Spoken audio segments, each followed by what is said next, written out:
Bisa Ustaz. Dimulai ya. Dari Kedengeran, Ustaz aja berarti ya. dan kedengeran suara saya. Bismillahirrahmanirrahim. Assalamualaikum warahmatullahi wabarakatuh. Pengajian kita terakhir membahas masih syirka. Sebetulnya pembahasan syirka dibahas termasuk pembahasan besar tapi singkat ya. Besar dari sisi isunya sebenarnya besar. Isu syirka besar. Apalagi kalau melihat kenyataan hari ini. WhatsApp yang kita pakai itu mengandung konsep syirka. Ya, ini baja yang saya hadir juga sama. Ada konsep syirka juga di sini. Ada perusahaan-perusahaan besar dunia. Tapi sekalipun demikian, yang khas tetap dibahas sedikit. Kenapa? Karena dia bercabang ke isu lain pada akhirnya. Dia nggak murni satu isu diri sendiri, tapi dia bercabang. Dan sudah kita jelaskan hakikatnya di pertemuan sebelumnya bahwa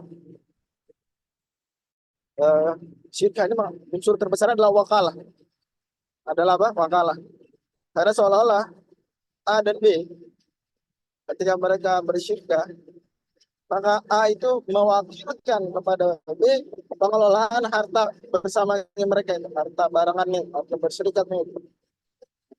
Kalau mereka berserikat 100 juta, 100 juta, maka 200 juta ini nanti kita bareng-bareng.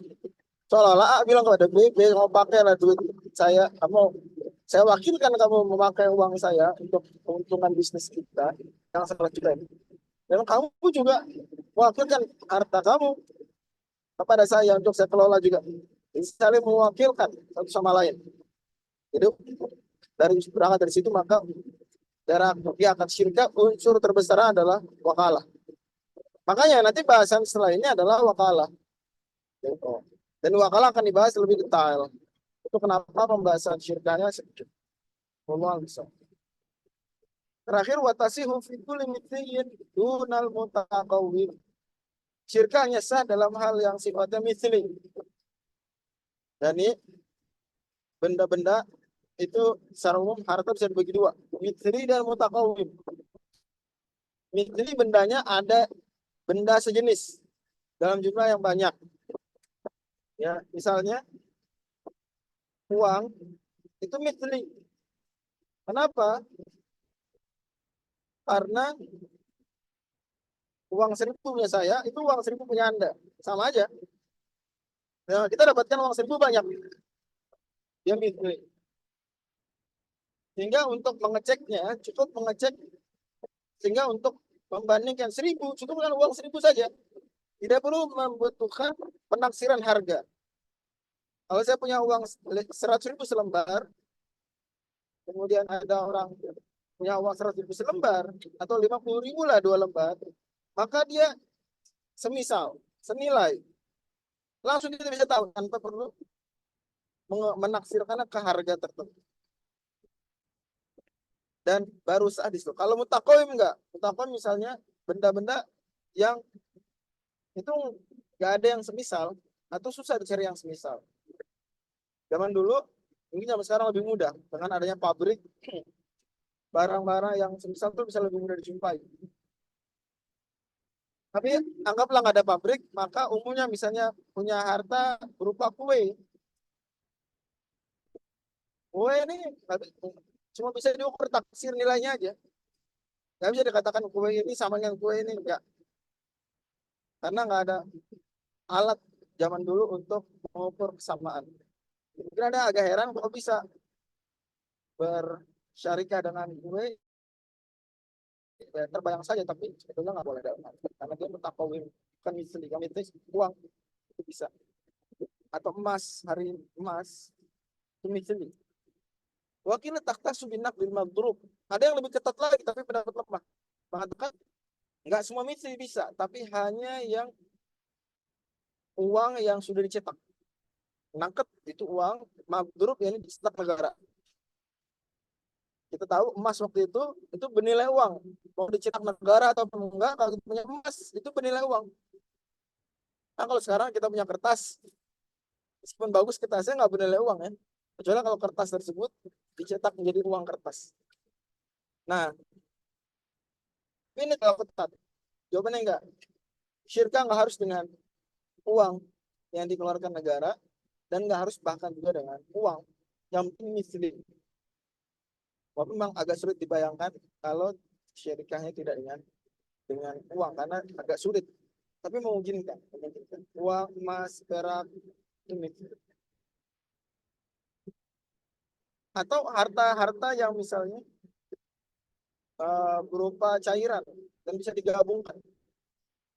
Dia punya minyak, teman kita punya minyak ini mitli. Coba, minyak mitli bukan? Minyak punya saya, kalau saya punya minyak atau bensin, sama kan bensin dan minyak punya Anda? Saya bilang sama. Makanya ketika dicampurkan, kan nyaru.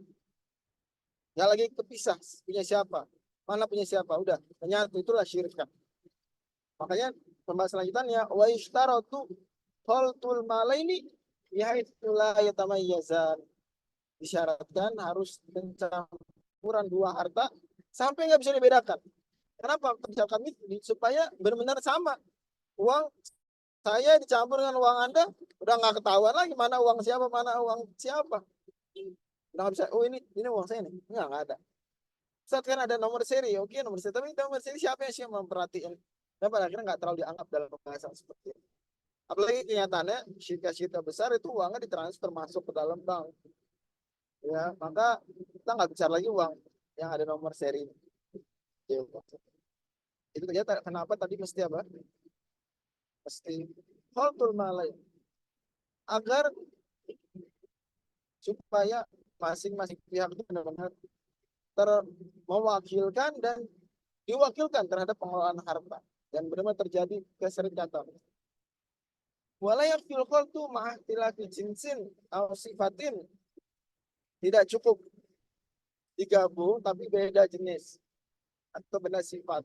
Misalnya uangnya berupa emas bagus-bagus, emas batangan utuh, emas koin bagus utuh dengan mukasar, kasihahin wa mukasar, uang yang potek-potek, uang yang patah-patah. Ini enggak, kenapa nanti kalau dicampur ketahuan, oh ini yang bagus uangnya fulan, yang jelek uangnya fulan, ketahuan. Dan syirka begitu, syirka harus menyatu. Ada idza akhraja malaini wa aqada. Ini pembahasan barusan itu kalau mereka berdua sama-sama mengeluarkan hartanya dan kemudian berakad. Fa'in malaka mushtarakan bi irdin wa syira'i wa ghairihima wa azina kullil akhar fi tijaratihi tamati syarik. Tapi ada syarikat bentuk lain. Bukan yang kita bahas beberapa saat tadi. Dan juga bukan yang pekan lalu. Yaitu syarikat yang terjadi secara otomatis. Tanpa ada akad. Ada syarikat yang terjadi tanpa ada akad. Gimana itu bisa? Misalnya sama-sama mau waris harta. Kalau harta diwarisi, sebelum dibagi, berarti berserikat di harta tersebut. Bentar, saya mau turun bajai dulu ya. Lanjut ya. Ya Ustaz. Ya, maaf. Baik, jadi bisa aja orang itu berserikat hartanya itu tanpa kesengajaan, jadi tanpa akad. Gimana ceritanya? Yaitu anak-anak dapat warisan dari orang tuanya, orang tua meninggal. Kemudian misalnya ada asobah. Asobah itu dapat sisa. Yang dapat sisa misalnya 2 orang anak laki-laki. Berarti mereka si 2 anak laki-laki ini berserikat dalam harta tersebut sebelum dibagi. Gitu. Ini syarikat tanpa terjadi akad, betul nggak? Betul nggak? Jadi akad. Secara tidak Kalau langsung. gini maka tidak disyaratkan yang tadi. Kan misalnya 2 anak dapat warisan, atau warisannya macam-macam, bisa nggak? Ya, ini ada rumah, ada apa? Mobil, ya nggak? Coba mobil dan rumah itu apa Tanah segala macam. kecampur nggak beda? Enggak lah, kecampur dia. Tapi kebeda. Ini rumah, ini mobil. terpisah, beda. Nggak memenuhi syarat tadi dong. Kan tadi syaratnya harus bercampur, nggak terbedakan. Kita bilang iya betul. Tapi ini kalau syirkahnya berupa akad. Tapi syirkah yang berupa kejadian begitu saja, kejadian dalam kehidupan seperti kita dapat harta bersama karena akibat warisan, maka itu nggak disyaratkan. Wal hilatu fi syirkati fil urudi an yabi'a kullu wahidin ba'da ardihi bi ba'di ardil akhar wa ya'dhana lahu fi tasarruf. Nah, kalau berdasarkan pembahasan tadi, berarti syirka dengan barang itu nyaris-nyaris nggak terjadi. Ini syirka bisa dengan uang atau harta biasa yang sifatnya tadi apa? Bisa dicampur seperti punya minyak, contoh misalnya. Tapi kalau barang-barang jualan biasa kan itu bisa terbedakan. Ini punya kamu, ini punya saya. Ini juga nggak mesti sering. Gimana dong? Gimana? Berarti nggak bisa syirka. Saya punya mobil 50. Kang Nafis punya mobil 20. Kita mau gabungan ya? Jual bareng. Bisnis bareng. Gimana dong? Aslinya nggak bisa berarti. Tapi ada hilah. Ini saya bilang. Syarat Islam, bahkan fikih Syafi'i aja yang paling ketat soalan hilah. Sama kita fikih Syafi'i. Itu memperkenankan adanya hilah dalam kasus misal ini. Nah, meskipun namanya hilah, tapi dia nggak negatif konteks. Teman-teman selama ini kalau dengar kata hilah, konteksnya negatif nggak? Negatif. Negatif ya. Dan memang begitu, dominannya kata hilah digunakan yang negatif. Kalau yang positif, sampai dicarikan istilah lain. Istilah lainnya biasanya makhraj. Dari firman Allah Subhanahu wa taala, "Wa may yattaqillaha yaj'al lahu Apa Ustaz? Makhraj. makhraja." Makhraja. Makhraj, ya, makhraj. Jadi di perbankan syariah itu biasanya disebutnya nggak hilah, tapi disebutnya makhraj syar'i. Istilahnya apa? Makhraj syar'i. Ini bukan hilah, tapi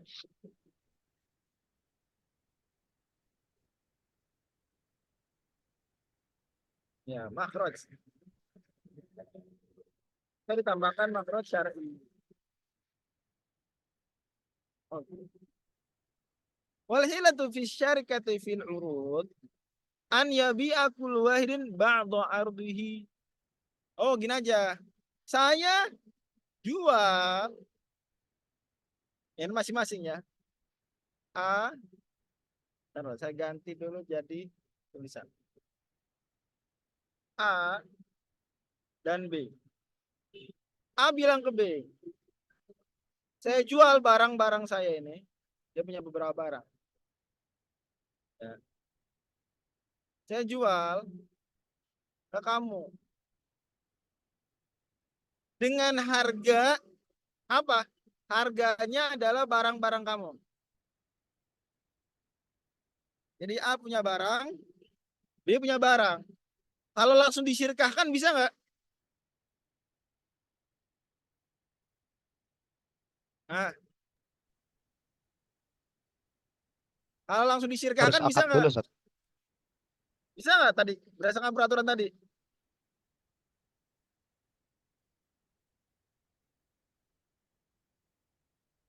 Nggak bisa. Nggak bisa.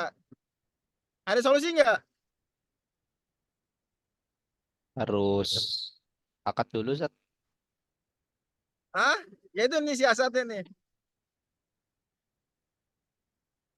Siasatnya adalah A bilang ke B, oke, saya jual barang saya ke kamu dengan harganya adalah barang kamu.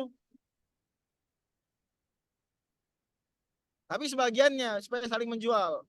Jadi A ini punya barang dibagi dua sama dia. B punya barang dibagi dua. Kemudian kata A, barang ini, bentar, Dijual.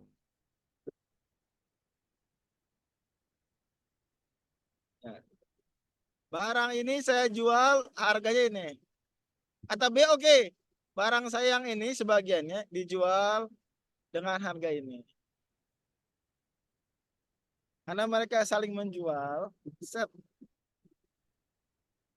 Kemudian langsung apa? Wa ya'dzan fit tasarruf. Silakan. Setelah sudah dijual kan berarti dalam hal itu terjadi apa?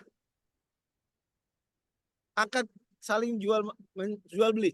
Ini A menjual barang ke B, cara barter begitu. B menjual sebagian barang juga ke A, cara barter.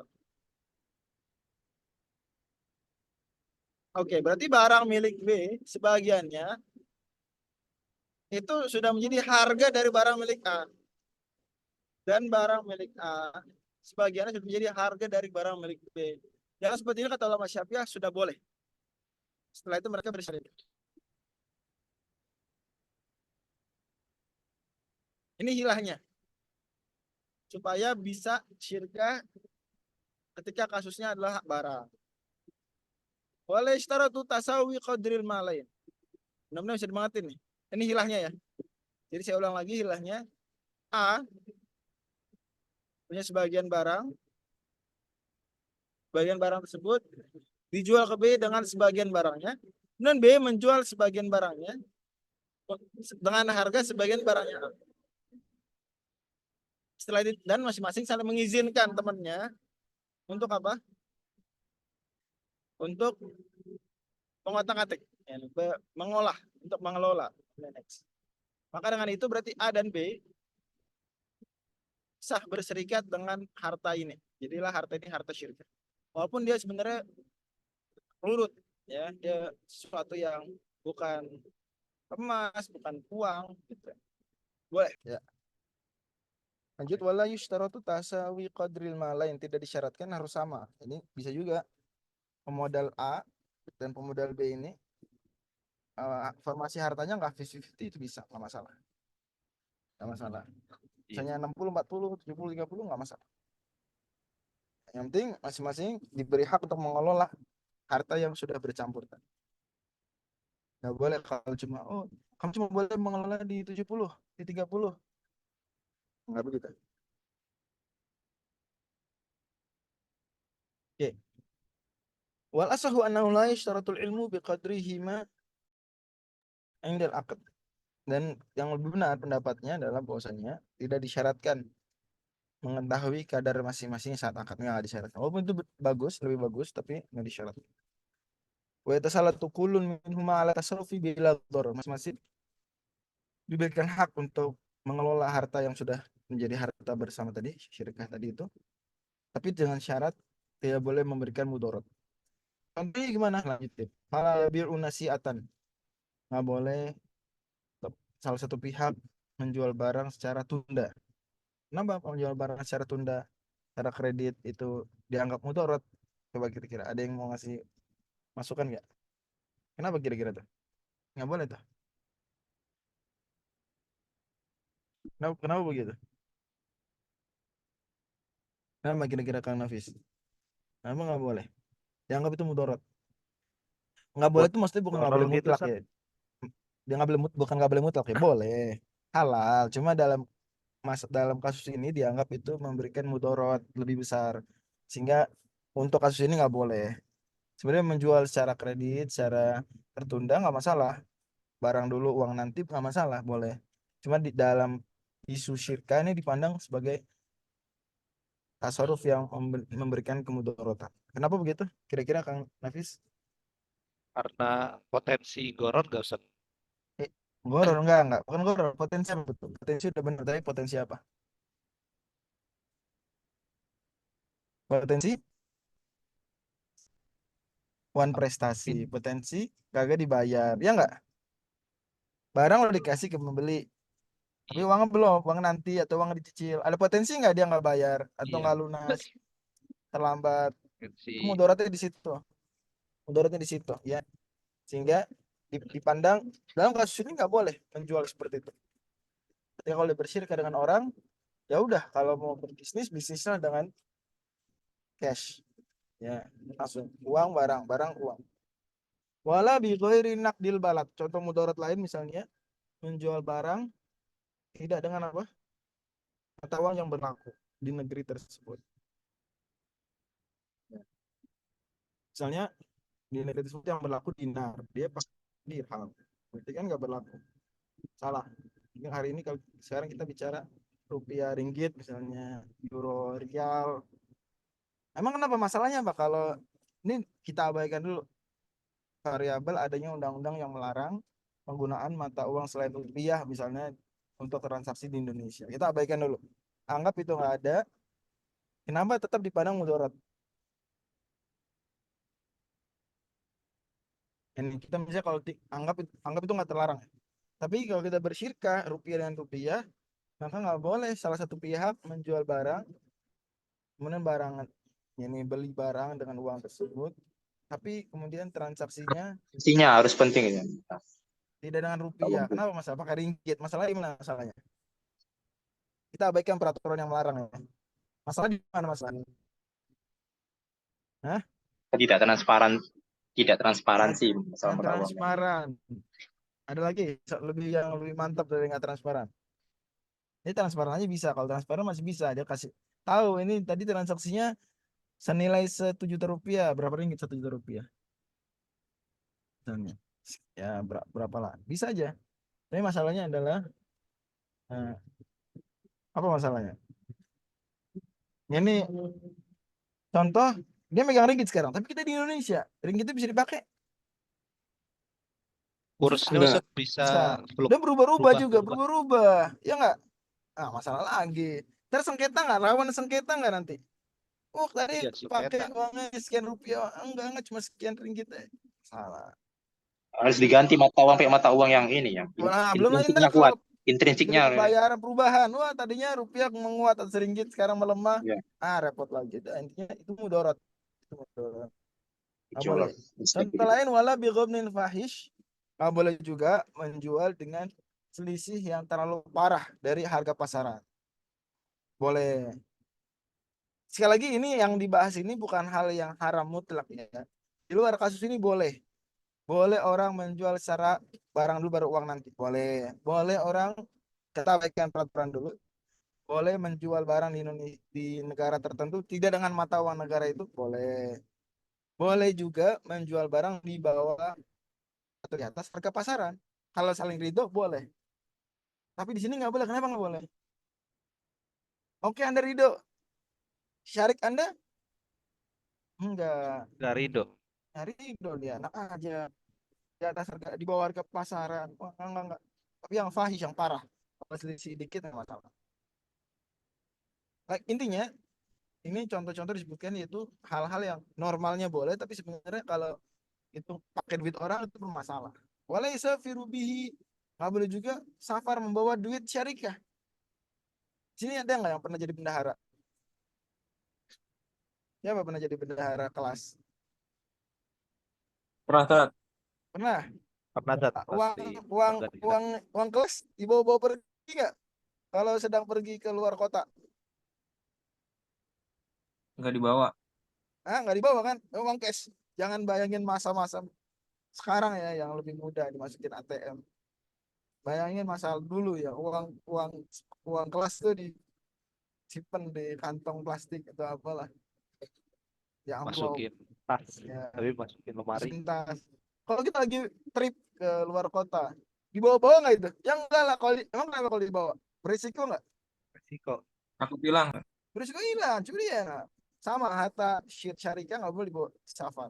Bukan aslinya nggak boleh, boleh-boleh aja. Cuma kan ini kita khawatir mau menimbulkan donor. Kalau di luar kondisi syirka, boleh orang punya harta dibawa pergi nggak masalah. Tapi ini harta orang.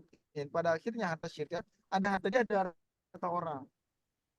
Terkait harta orang kita melakukan tindakan yang terbaik. berarti untuk Makanya mencegah potensi-potensi tadi iya, ya, hal-hal yang tidak makanannya diinginkan. preventifnya itu sangat kuat gitu. Wala yubti'uhu bi ghairi idnin. Nggak boleh juga dia membagi-baginya, memecahnya tanpa seizin, nggak boleh.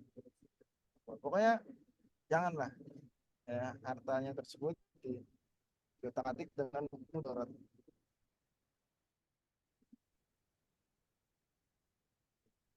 Walikulin fasquhu mata sya'a, masing-masing berhak memfasah kapanpun mau.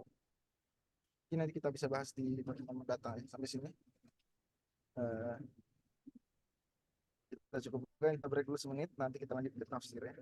Wallahu a'lam. Baik, Ustaz. Insya Allah kita akan lanjutkan lagi saat lagi kajian kita. Tadabbur.